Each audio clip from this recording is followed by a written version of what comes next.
Last time I said I wasn't sure if this team would do really well or we're super underprepared, but as you can see by the league position up here, it's going quite well. Welcome back to episode 5 of my KRC Genk Football Manager 2021 career. Let's start with the league table. As you can see, 21 games played, we have 51 points. We've only lost 2 games, won 16, drew 3. I'm pretty sure this is better than what we were doing this time last season because we haven't drew as many games, but we've lost 1 more. You know what I mean? We've got more points, you know what I'm saying? So as you can see by the table, we're out in front now by, 8 points. Club Brugge were quite close to me, but lately they've just been getting silly draws or silly losses, so we've opened up quite a lead. As you saw a couple of videos ago, at the end of the league, it halves the points, so the gaps are never as big as they actually seem in this league. The league's been quite weird this year. I expected Club Brugge and Standard to be up there, which they are, but Club Brugge went on quite a run at the end of the last season, and they almost caught us, so they're always a dark horse to look out for.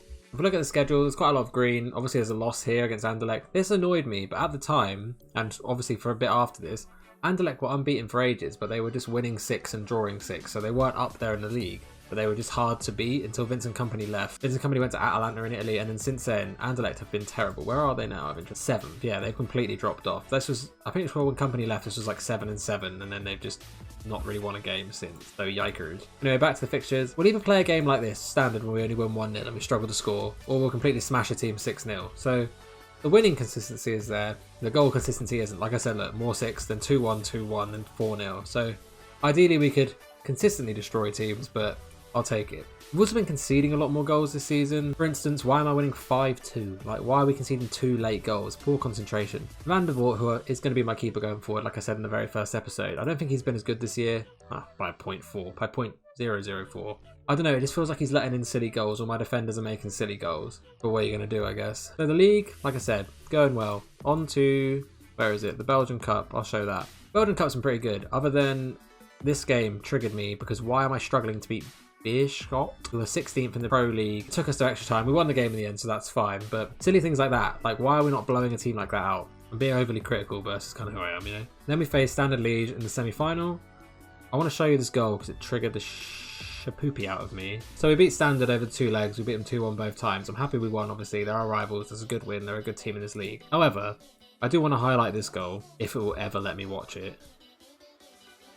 What's going to happen here, then? You ready? What's that? I'm going to slow it down for you, right? If you saw Allison play at Liverpool the other day, right? I'm pretty sure my players watched that and thought, Football 101. What's happening here? I'm all for playing out from the back, but at this point, guys, just clear it. What are you doing? And what is that for a pass? Annoying goal to concede. Anyway, overly critical. So the cup's going pretty well. I might come back for this cup final, but it's in 86 days. That's quite a long period to wait from where we are now for a cup final, but I guess the Belgian League schedule games when they want. I might come back for a short episode just for the Belgian Cup final to see if we can win that, because last year we got knocked out in the very first round, which was just annoying. And the last competition to go over, which is the Champions League. This is my group with Barcelona, Napoli, and Basel. Basel, pretty sure it's Basel.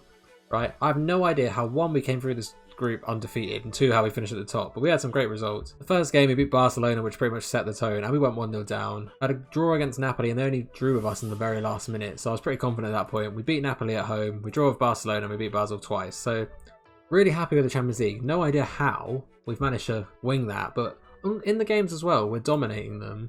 I say dominating. We're playing our game, right? I'm pretty sure I have more possession than Barcelona, but that stat said I didn't. I know it's only by 3%, but we have more stats. We have more possession than Barcelona, more expected goals. It's just a nice place to be at because we're Genk, you know, we're from Belgium. We're not Spanish giants Barcelona. As you can see here in the middle, our first round is against Shakhtar, which obviously it's given us an easier one because we topped the group, so we're seeded first. So hopefully we can get past Shakhtar and then go from there. I don't actually expect to do anything in the Champions League. My main aim was just to get out of the group, even if it was the Europa League, and not finish the bottom. So we managed to smash that, so that's ideal. Get a little Champions League run going, that's great, but we're already as further than I thought we were going to go. It's good for the money for the club. And like I said, we have the final against AA Gent there. On to like the finances quickly. We have a lot of money transfer budget because people keep bidding for my players and I don't want to sell them necessarily, but like if it's a good amount of money, I'm going to sell them. We'll go through some of the key transfers out. I'm pretty sure I went over it last time, but like even like Junya Ito, which was 15 million, I never spent that money. Baba just wanted to leave because he wanted to play for Newcastle, but clearly they weren't interested, so he went to 5 million. Luca Oyen, who was a wonder kid for us. I say wonder kid. He wasn't playing very well and he kept getting injured. But we sold 4.8 million and 50% sell-on fee. So if he does develop, we're still going to get money for that. So it's worthwhile selling. We've got little loans out, but there's not really that many people we've sold. We just have money because I'm not spending the money that we do bring in, if that makes sense. And transfers in, I'm pretty sure since I last spoke to you, We've got Pedrino on loan, who's actually been pretty good from Benfica. 7.11 rating, 14 games, 2 goals, 4 assists. I play him like behind Karamoko Dembele, who's playing a lot better this season, so I'll go over that in a second. And we also brought Abdullah Toure back on loan because it's basically for free. He's better than Baba, and he's gone anyway. But just a couple players that are playing significantly better this season, mainly because I'm giving them a chance. Karamoko Dembele, if we look, has developed a lot more now. Last season got 18 games, 1 goal, 1 assist, 6.8. This season, 17 appearances, 5 goals, 4 assists, 2 player of the matches, and he's also got 9 goals in all competitions. So he's playing significantly better this season. This here is pretty much the lineup we go with, other than Pedrino is normally Karamoko Dembele.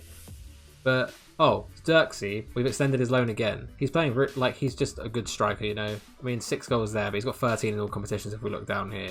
So that doesn't really outline how good he is. I've been trying to give Arizo more of a chance in the first team, but I'll show you that in a minute. This is pretty much the team we're going with.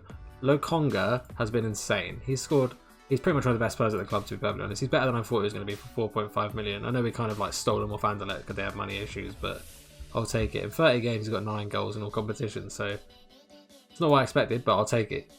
Koeman's been really good again. If we quickly look, 17 appearances, 6 goals, 7 assists, 2 player of the matches. There's someone that I just brought in as a backup originally when I spent 3.8 million, and he's now worth 17.5. And I'm pretty sure I turned down a 30 million pound bid from Shandong, I think it was. So I don't want to sell him, but like I said, if I get like an insanely good offer, I will probably sell him and just bring through someone that's Belgian. Anything else to address? The C has been good, but I don't think he's been worth like 16 million. But then again, transfer markets are just inflated these days. Mads Roerslev wants to leave because there's interest shown in him. Like, I'll sell him if I get a good offer, but nothing less than like 20 million. It's just basically Chinese teams just trying to bid for my players and then being like, oh, money, and wanting to leave. Not real, guys, right? To stay. Boulon's been really good in left back, actually. That's something to highlight. I brought him in after, who was it? Bogdan, I think his name was, from Anderlecht, who I'm going to sell because he's just a moany little girl. For 6 million, he's played really good at left back. I'm bringing Euronin back, who I sold to Southampton, if you remember last time. I sold him for 10 million because he wanted to play in the Premier League. I feel like he clocked on that it wasn't the Premier League, it's the Championship. And he's fell out of his manager. He's only played 7 times, but he's a favoured personnel of the club along with me, so he'll be good cover. He's alright playing backup, and the fans like him, so surely that's a good signing. I'm trying to bring in this Shrivers from Montpellier. Again, he's fell out of the people at his club.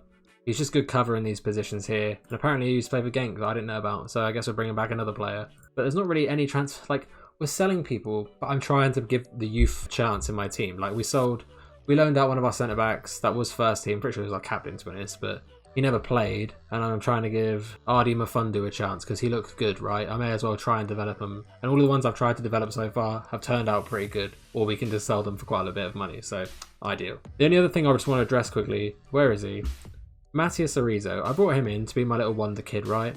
This season I've given him significantly more chances, but he's got 10 goals down here in 21 games, or 9 in the league.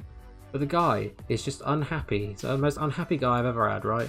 He's been unhappy for a year in the game, and I can't offer him a contract unless he's happy, and his contract expires at the end of next season. So it's getting to the point where I might have to sell him. I've transfer listed him, but I'm only going to sell him for the money that I want.